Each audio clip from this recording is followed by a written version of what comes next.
Bismillahirrahmanirrahim. Assalamualaikum warahmatullahi wabarakatuh. Alhamdulillahirabbil alamin wa bihi nasta'in wa ala umuri dunya waddin. Wassalatu wassalamu ala asrofil anbiya'i wal mursalin wa ala alihi washabi ajmain. Amma ba'du. Alhamdulillah, anak kelas 3A yang insya Allah dirahmati oleh Allah Subhanahu wa taala. Pertama-tama kita panjatkan puji syukur kepada Allah Subhanahu wa taala yang telah memberikan kita berbagai macam nikmat-nikmat kepada kita semua. Yang dimana kalau kita menghitung itu nikmat Allah, maka kita tidak akan mampu untuk menghitung nikmat Allah tersebut. Salah satu nikmat yang paling utama banget, yang paling utama sangat banget, yang paling banyak kita bersyukur adalah nikmat Islam dan nikmat iman. Karena nikmat itulah tersebut yang mengatakan nanti kita untuk masuk surganya Allah Subhanahu wa taala. Harus kita yakinin ya, barang siapa yang meninggal dalam keadaan agama Islam, dia taat kepada Allah, beribadah kepada Allah dengan sebenar-benarnya, dia rajin beribadah, insya Allah dia akan masuk ke dalam surga Allah nanti.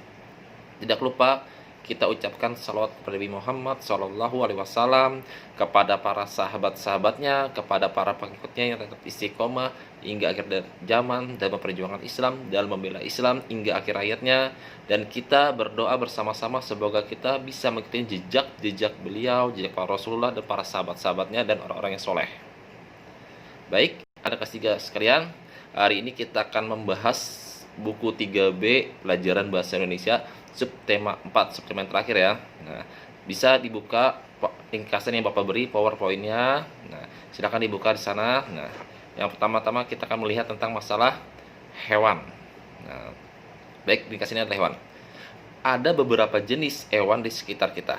Nah, ada hewan yang hidupnya liar di alam bebas. Banyak contohnya. Kita lihat ada harimau, singa, serigala, ular, sebagainya. Itu udah hewan-hewan liar yang hidup di alam bebas. Nah, mereka ada fungsinya dan ada tujuan yang kenapa Allah ciptakan tersebut. Ada juga hewan yang dipelihara manusia untuk hobi atau kesenangan. Contohnya kita lihat burung beo, atau kalau di kolam kita lihat ada ikan mas, ikan-ikan hias dan sebagainya. Mungkin burung juga tidak hanya burung beo aja, mungkin ada burung perkutut, burung yang lain sebagainya. Nah, itu adalah bagaimana hewan yang dipelihara manusia tetapi tujuannya untuk hobi atau untuk kita kesenangan. Nah, ada juga hewan yang dipelihara untuk diternakan. Banyak sekali contohnya seperti ayam, sapi, domba, kambing dan sebagainya ya. Yang tujuannya diternakan untuk kita konsumsi atau dipelihara dan sebagainya. Baik, selanjutnya kita akan membahas cara merawat anak ayam. Nah, sini karena kita di sini banyak anak ayam, kita akan bahas. Nah, cara merawat anak ayam yang pertama adalah dibuatkan kandang. Nah, kita buat kandang bisa dari kayu, bambu, karton sebagainya ya. Dibuatkan kandang yang layak. Nah, kemudian kita lihat kapasitasnya. Kalau kandangnya kecil ya, mungkin anak ayamnya tidak terlalu banyak. Tetapi kalau anak ayamnya banyak, kita buat kandang yang sangat besar. Nah, disesuaikan dengan jumlah kuantitas anak ayam tersebut. Yang kedua, diberikan alas berupa karton atau kertas koran yang bisa diganti setiap hari. Kenapa? Tujuan itu membuat kotoran-kotoran yang terbuang.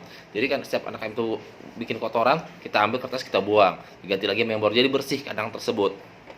Kemudian, seandainya dari kardus ya, kardus tersebut dipasangin alat pemanas berupa lampu 5 watt. Jadi biar hangat, dipasangkan lampu sebesar 5 watt di atasnya.